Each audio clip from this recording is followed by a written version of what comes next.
תוספי קריאטין מגיעים בצורות שונות, כגון קריאטין מונוהידרט, קריאטין אתיל אסתר, קריאטין הידרוכלוריד וכו'. בין אלה קריאטין מונוהידרט היא הצורה הנפוצה והנחקרת ביותר, והיא המומלצת בדרך כלל בשל יעילותה ובטיחותה.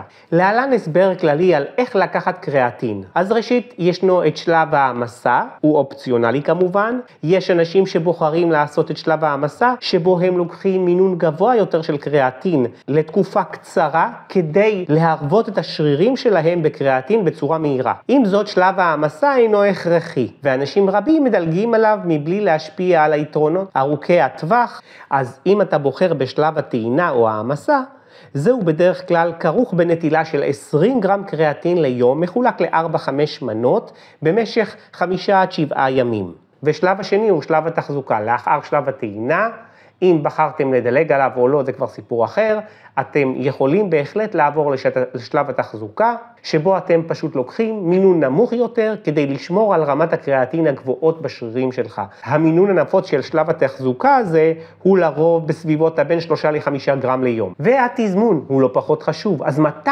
כדאי לקחת קריאטין, לפני או אחרי אימון? עקביות היא מילת המפתח. קח את הקריאטין באופן עקבי, בין אם בזמני האימון או בזמני ימי המנוחה. כלומר, גם בימי אימון וגם בימי מנוחה רצוי לקחת קריאטין כדי לשמור על רמתו בשרירים בצורה אופטימלית. למרות שהתזמון אינו קריטי כמו העקביות של נטילת קריאטין, ישנם אנשים שמעדיפים לקחת קריאטין סביב האימונים שלהם. זה יכול להיות לפני או אחרי פעילות גופנית. נטילתו לאחר האימון עם מקור פחמימתי עשוי לשפר את ספיקת הקריאטין. אז איך מכינים קריאטין או איך להשתמש בקריאטין? אז ראשית, ניתן לערבב קריאטין עם מים או עם מיץ. יש להימנע משימוש במשקאות משתנים כמו קפאין, היות והוא יש לו אפקט משתן, אז הוא עלול להפחית את היעילות של הקריאטין, שהוא סופח מים כאמור לתוך השריר וכך מגביר פעילות אנבולית. כמו גם יש להימנע מצריכת נוזלים בטמפרטורה גבוהה. רצוי שלא לערבב את הקריאטין עם נוזלים חמים מאוד, שכן חום עלול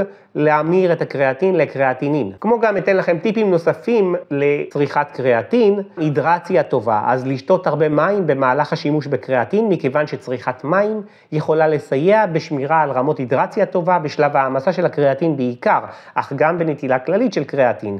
היות והקריאטין סופח מים לתוך השריר וכך מגביר את הפעילות האנבולית, כי יחד עם המים הוא סופח גם חומצות אמינו ורכיבים נוספים. ואם יש לכם בעיות בריאותיות קיימות או חששות מבעיות בריאותיות, התייעצו עם איש מקצוע בתחום הבריאות לפני תחילת השימוש בקריאטין. ואתן לכם לוח זמנים לדוגמה איך לצרוך את הקריאטין, לפחות בשלב ההמסה, אופציונלי כמובן, אז זה 5 גרם 4 פעמים ביום למשך 5-7 ימים. שלב התחזוקה הוא, כמו שציינתי, בין 3-5 גרם ליום, רצוי בערך באותו שעה של היום, כלומר להיות עקביים, אם זה בבוקר אז תמיד בבוקר. ולמרות זאת ישנם מחקרים כאלה שהראו שנטילת קריאטין במנה של 5 גרם ליום לטווח הארוך תוביל לתוצאות דומות לאלה של העמסת קריאטין, לטווח הארוך כמובן, כי מי שאין לו זמן ואין לו סבלנות ורוצה לעשות את התוצאות יותר מהירות, העמסה כן תועיל לו. בנוסף יש להקפיד לעקוב אחר ההוראות על התווית, על המוצר עצמו, ולבחור תוסף קריאטין ממותג איכותי בעל מוניטין, היות וישנם תוספי תזונה כאלה ואחרים שמכילים בתוכם מתכות כבדות או רכיבים לא רצויים אחרים.